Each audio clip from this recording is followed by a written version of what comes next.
नमस्कार, आप देख रहे हैं अपना बिहार। मैं हूं आपके साथ विभा उपाध्याय। प्रधानमंत्री नरेंद्र मोदी ने राजस्थान के बांसवाड़ा में चुनावी रैली को संबोधित करते हुए कांग्रेस पर तीखा और जोरदार प्रहार किया है। प्रधानमंत्री नरेंद्र मोदी ने कहा कि कांग्रेस मां बहनों का सोना लेकर घुसपैठियों को बांटना चाहती है। प्रधानमंत्री ने दावा करते हुए कहा कि ये कांग्रेस का घोषणा पत्र कह रहा है कि वे माताओं और बहनों के सोने का हिसाब करेंगे, उसकी जानकारी लेंगे और फिर उस संपत्ति को बांट देंगे। और तो और संपत्ति उनको बांटेंगे जिनके बारे में मनमोहन सिंह की सरकार ने कहा था कि संपत्ति पर पहला अधिकार मुसलमानों का है। पीएम मोदी ने पूछा कि आपकी मेहनत की कमाई का पैसा घुसपैठियों को दिया जाएगा, क्या आपको यह मंजूर है? पहले जब उनकी सरकार थी उन्होंने कहा था कि देश की संपत्ति पर पहला अधिकार मुसलमानों का है। इसका मतलब ये संपत्ति इकट्ठी करके किसको बांटेंगे? जिनके ज्यादा बच्चे हैं उनको बांटेंगे। घुसपैठियों को बांटेंगे। क्या आपकी मेहनत की कमाई का पैसा घुसपैठियों को दिया जाएगा? आपको मंजूर है ये कांग्रेस का मैनिफेस्टो कह रहा है कि वो माताओं बहनों का सोने का हिसाब करेंगे, उसकी जड़ती करेंगे, जानकारी लेंगे और फिर उस संपत्ति को बांट देंगे। और उनको बांटेंगे जिनको मनमोहन सिंह जी की सरकार ने कहा था कि संपत्ति पर पहला अधिकार मुसलमानों का है।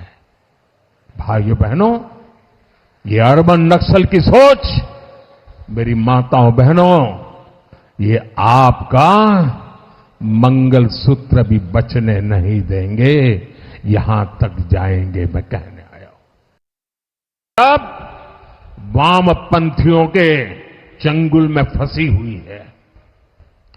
तो हमारे एक मित्र ने उनको पूछा कि आप ये कैसे कहते हैं? तो उन्होंने कहा उनका मैनिफेस्टो देख लीजिए, इस बार का कांग्रेस का मैनिफेस्टो देख लीजिए। कांग्रेस ने अपने मैनिफेस्टो में जो कहा है वो चिंताजनक है, गंभीर है और ये माओवाद की सोच को धरती पर उतारने की उनकी कोशिश है। तो पीएम मोदी के बयान पर कांग्रेस ने पलटवार किया है। कांग्रेस नेता मनीष तिवारी और प्रमोद तिवारी ने प्रधानमंत्री नरेंद्र मोदी को कांग्रेस के उस घोषणा पत्र में पेज दिखाने की चुनौती दे दी है जिसमें मुसलमानों के बीच संपत्ति बांटने की बात कही गई है। कांग्रेस पार्टी बराबरी में विश्वास रखती है।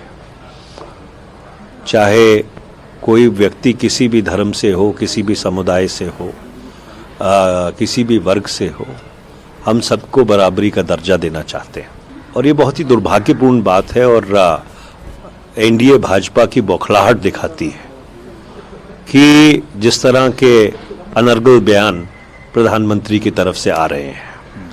पहले चरण के मतदान के बाद एक चीज बहुत साफ हो गई है कि भाजपा दक्षिण में साफ है और उत्तर में हाफ है। ये 150 नहीं पार करते। 400 तो छोड़ दीजिए, तो प्रधानमंत्री नरेंद्र मोदी के बयान पर नेता प्रतिपक्ष तेजस्वी यादव ने भी आपत्ति जाहिर की। तेजस्वी यादव ने हाथ जोड़कर प्रधानमंत्री नरेंद्र मोदी से मुद्दे पर बात करने की अपील की है। तेजस्वी यादव ने कहा कि हार देखकर पीएम सांप्रदायिक बात कर रहे हैं, जरूरी मुद्दा छोड़कर हिंदू और मुस्लिम के साथ मंदिर और मस्जिद कर रहे हैं। की बातें हम तो पहले से कहते रहे, जैसे जैसे हार दिखता रहेगा उस हिसाब से ये लोग हिंदू मुस्लिम मंदिर मस्जिद की बात करेंगे। इसलिए आप सब लोगों को समझना पड़ेगा कि इनकी उपलब्धि जीरो है, इसलिए ये फिर कम्युनल लाइन पे ये बातें कर रहे हैं। तो ये बहुत ही गलत बात है। तो एआईएमआईएम चीफ असदुद्दीन ओवैसी ने भी पीएम मोदी के बयान पर आपत्ति जाहिर की। किशनगंज में चुनावी जनसभा के बाद असदुद्दीन ओवैसी ने कहा कि पीएम मोदी सीमांचल की जनता की तौहीन कर रहे हैं, मुसलमानों को घुसपैठिया बताकर उनका अपमान कर रहे हैं। 10 साल से वो क्या सो रहे थे? हमेशा इसको घुसपैठी का इलाका करार देते हैं। तो इससे ये बात साफ जाहिर हो रही है कि वो एनपीआर एनआरसी के जरिए तकलीफ पहुंचाना चाहते हैं। और सीमांचल की जनता के लिए आपने एयरपोर्ट क्यों नहीं बनाया वहाँ पर? दुनिया और वो एयरपोर्ट नहीं बनाते और सिर्फ घुसपैठी कह के बदनाम कर रहे सीमांचल। तो पीएम मोदी के बयान पर देश भर में सियासी घमासान अब छिड़ चुका है। आम आदमी पार्टी के नेता संजय सिंह और शिवसेना यूबीटी के सांसद संजय राउत ने भी पीएम मोदी पर पलटवार करते हुए कहा कि क्या निर्वाचन आयोग को यह नहीं दिखता कि पीएम मोदी क्या बोल रहे हैं। इस देश में सबसे ज्यादा आबादी किसकी है? हिंदुओं की है ना। तो अगर बेरोजगारी बढ़ रही है तो सबसे ज्यादा नुकसान किसका है? हिंदुओं का। महंगाई बढ़ रही है तो सबसे ज्यादा नुकसान किसका है? हिंदुओं का। पेपर लीक हो रहा है तो सबसे ज्यादा करोड़ों नौजवान धक्के कहां खा रहे हैं? हिंदू बच्चे खा रहे हैं। अशिक्षा है तो सबसे ज्यादा नुकसान किसका? हिंदुओं का। अस्पताल की बदहाली है तो सबसे ज्यादा नुकसान किसका? हिंदुओं का। जीएसटी से, इनकम टैक्स से व्यापार बर्बाद हो रहा है तो सबसे ज्यादा नुकसान किसका? हिंदुओं का। तो आपने तो देश के हिंदुओं की जेब काट रहे हैं आप महंगाई के नाम पे। इसीलिए मैंने इसको कहा कि ये भारतीय जेब कतरा पार्टी है, लोगों का जेब काटने के लिए बनी है। महंगाई के नाम पे देश की जनता को डुबा दिया इन्होंने। हिंदू धर्म और हिंदू संस्कृति की बात आती है तो आपको तकलीफ है और आप हमें उस शब्दों को बयान करने की बात करते हो। भवानी माता नहीं चलेगी, भवानी माता महाराष्ट्र में नहीं चलेगी तो छत्रपति शिवाजी महाराज की कुल देवता है, आप उसके ऊपर ऑब्जेक्शन लेते हो। लेकिन प्रधानमंत्री का हाथ माता बहनों के मंगलसूत्र तक जाता है, आप ये नहीं दिखता है क्या? तो कांग्रेस के मैनिफेस्टो पर पीएम मोदी के बयान को लेकर अब बिहार की सियासत भी तेज हो चुकी है। कांग्रेस और आरजेडी का यह कहना है कि पीएम मोदी पहले चरण के चुनाव के बाद बौखला गए हैं। बीजेपी और जेडीयू ने पीएम के बयान का समर्थन करते हुए कहा कि प्रधानमंत्री ने सच कहा है। कांग्रेस की सोच ही देश बांटने वाली सोच है, तभी वे टुकड़े टुकड़े गैंग के लोगों को टिकट देकर संसद भेजना चाहते हैं। प्रधानमंत्री महोदय की बौखलाहट स्पष्ट नजर आती है, खास करके प्रथम चरण के चुनाव के बाद उनका हवा उड़ा हुआ है। अब वो बौखलाए हुए हैं और इसी तरह से इस तरह का नगर प्रलाप कर रहे हैं। सच्चाई ये है कि ये जो मैनिफेस्टो है किसी एसी घर में बैठकर नहीं बनाया गया है, जनता के बीच जाके बनाया गया है। आदरणीय प्रधानमंत्री जी कांग्रेस के मैनिफेस्टो पर जो बातें कह रहे हैं, इससे पता चलता है कि पहले चरण के मतदान में जो 400 पार का फिल्म ये दिखा रहे थे लोगों के बीच में, सुपर फ्लॉप कर गया है। इसलिए वो बौखलाहट में इस तरह की बात कर रहे हैं। कांग्रेस और इंडी गठबंधन के दलों की मानसिकता बिल्कुल स्पष्ट है।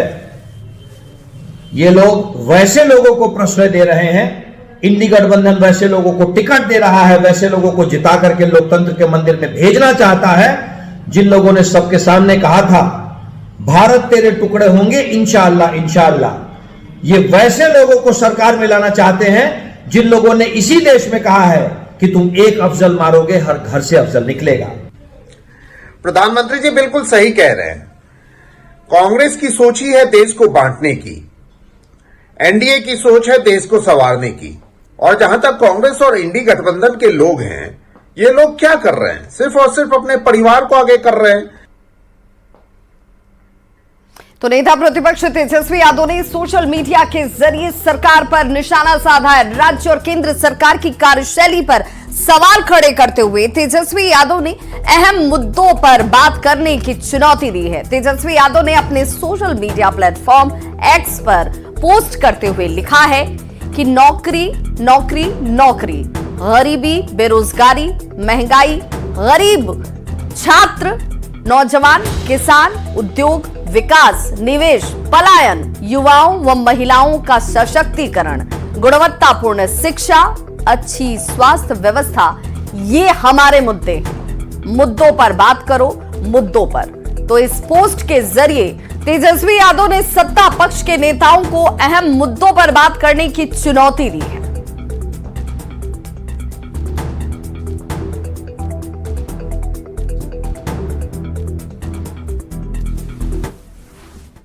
तो नेता प्रतिपक्ष तेजस्वी यादव ने पीएम मोदी से मुद्दे पर बात करने की चुनौती दी है। तेजस्वी यादव ने कहा कि पीएम महंगाई, बेरोजगारी, गरीबी और किसान के मुद्दों पर बात आखिर क्यों नहीं कर रहे?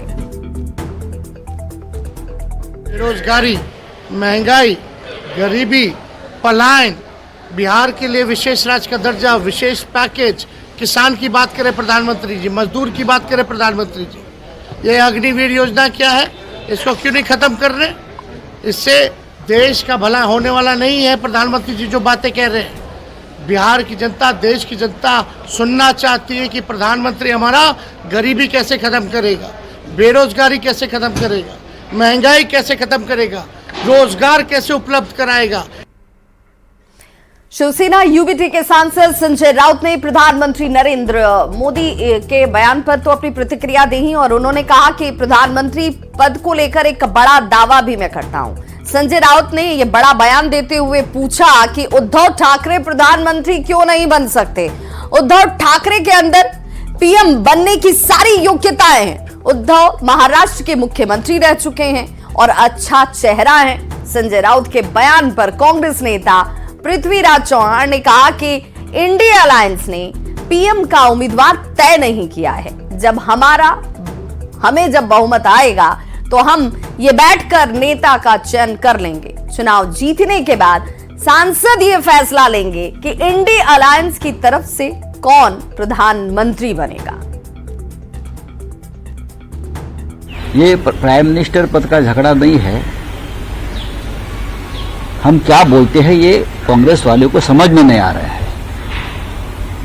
राहुल गांधी जी देश के नेता है। अगर राहुल गांधी जी बनना चाहते हैं तो उनका स्वागत है, लेकिन और भी चेहरे इस देश में है और ममता जी है, अखिलेश है, उद्धव ठाकरे जी है और बहुत चेहरे हैं ना, खड़गे साहब है। तो किसी का नाम लेना गुनाह है क्या? साफ बात है कि जब हमारा बहुमत आएगा तो बैठ के इंडिया आघाड़ी के सांसद बैठ के अपना नेता चुन लेंगे। वो नेता कोई भी हो सकता है। अगर किसी को उम्मीद है तो कुछ पे कोई हर्ज नहीं है। लेकिन अगर आपके जो अलायंस पार्टनर्स अगर इस तरह के बयान देते तो कहीं ना कहीं नुकसान पहुंचता है। नुकसान की बात है। देखिए, एम्बिशन होना, जीतने का संभावना व्यक्त करना, इसमें कौन सी गलत बात है। और ये तो मैं समझता हूँ अधिकार जो है, जो चुने हुए सांसदों का अधिकार है। चुने हुए सांसद अपना नेता स्वयं चुनेंगे और जो भी चुनेंगे वो प्रधानमंत्री बनेगा। ये पहले भी हुआ है देश में। कटिहार में गृह मंत्री अमित शाह ने आरजेडी पर जोरदार तरीके से हमला किया और कहा कि लालू प्रसाद बिहार में जंगल राज लेकर आए। इस पर नेता प्रतिपक्ष तेजस्वी यादव ने गृह मंत्री अमित शाह के बयान पर पलटवार किया। अमित शाह को सलाह देते हुए वो कहते नजर आए कि सत्तू पिए, इससे शरीर ठंडा और दिमाग शांत रहता है। तेजस्वी यादव के बयान के बाद बिहार में अब सत्तू पर सियासत तेज हो गई है। जेडीयू की तरफ से भी नेता प्रतिपक्ष तेजस्वी यादव के बयान पर जवाब दिया जाता है और कहा गया कि लालू प्रसाद भी कोटवार जेल में सत्तू ही पीते थे। कह रहे हैं कि जंगल राज वापस आ जाएगा। अरे अमित शाह जी आए बिहार तो सत्तू पिए। सत्तू पीने से शरीर ठंडा और दिमाग शांत रहता है और बिहार के बारे में ज्यादा जानकारी प्राप्त कर सकते हैं। चूंकि आपके पिता जब कैदी नंबर 3351 के रूप में कोटवार जेल में निवास कर रहे थे, प्रवास कर रहे थे, तो सत्तू का बेहतर इस्तेमाल किया था। माननीय हेमंत सोरेन उसका इस्तेमाल करते हैं, अरविंद केजरीवाल जी भी, क्योंकि पूर्वांचल के लोग दिल्ली में बहुत रहते हैं तो सत्तू का अनुभव उनको है। लेकिन जेल की सलाखों के भीतर सत्तू पीना, सत्तू का अनुभव करना, यह जेल का अनुभव है जो जिसकी विरासत आपको मिली है। तो सीएम नीतीश कुमार के बच्चों की संख्या वाले बयान पर तेजस्वी यादव ने पलटवार किया है। तेजस्वी यादव ने कहा कि मुख्यमंत्री खुद नहीं बोलते हैं, उनसे ये बुलवाया जाता है, जिसका खुलासा वो अपनी किताब में जरूर करेंगे। आजकल वो नहीं बोलना चाहते हैं, ना बोल रहे हैं, उनसे कोई बुलवा रहा है। कौन लोग हैं बुलवाने वाले? लोग बोलते रहते। कौन लोग हैं? लेकिन जो बुलवाने वाले लोग हैं, जब किताब लिखेंगे तो उसमें जिक्र करेंगे। इस तरह की बयान जो है, जो लोग मुख्यमंत्री जी से बुलवा रहे हैं, पहले सब देख दाख करके बोलना चाहिए। ये कोई मुद्दा नहीं, मुद्दे की बात होनी चाहिए, बिहार की तरक्की की बात होनी चाहिए। विकास की बात होनी चाहिए। रांची में हुए हंगामे को लेकर इंडी गठबंधन पर जेडीयू प्रदेश अध्यक्ष उमेश कुशवाहा ने जोरदार हमला किया। उन्होंने कहा कि ये लोग चुनाव लड़ने से पहले ही हार मान चुके हैं।